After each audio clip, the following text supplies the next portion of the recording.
สบายดีสวัสดีพี่น้องเบิดสุภูสุคนเนาะมื้อนี้บ่าวแกมาอยู่หัวหีพี่น้องเนาะเพิ่นเกี่ยวข้าวเกี่ยวน้ำแล้วพี่น้องเพิ่นก็ปล่อยงัวปล่อยควายเนาะเต็มเบิดทงเบิดแดนพี่น้องนี่ตัวนี้ขุ่นแห้งเนาะเบิ่งพี่น้อง มาอยู่หน้ารถเลยเนี่ยบ่าวแกมาขายของแวถ่ายคลิปให้พี่น้องชมเนาะเล่าวไต่เนาะบรรยากาศเนาะยังธรรมชาติอยู่พี่น้องนี่ก็ใส่รถปั่นนะเนาะปั่นเขานี่ก็ใส่รถปั่นนี่รถปั่นแบบนี้มารถปั่นเขานะ อันนี้ก็ใส่รถปานเบอร์ท่านี้บ่มีรถเกี่ยวนะคือบานบาแก๊สก็ใส่รถเกี่ยวเบอร์เนาะอันนี้ก็ฟูงงัวฟูงควายเนาะเขาปล่อยมาเป็นร้ายแห้งพี่น้องมึงตีบานบาแก๊สก็ร้ายกันเนาะงัวควายยังไงพี่น้องยังร้ายอยู่เนาะ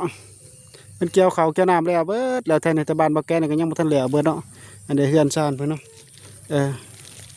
อันนี้ประมาณ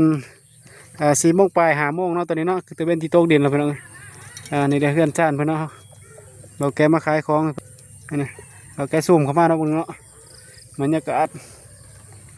ขายของสิเบิร์ดเราพี่น้องเอ้ยน้อยหนึ่งเนาะพี่น้องแลนไปนี่ก็คือสิเบิร์ดเนาะอันนี้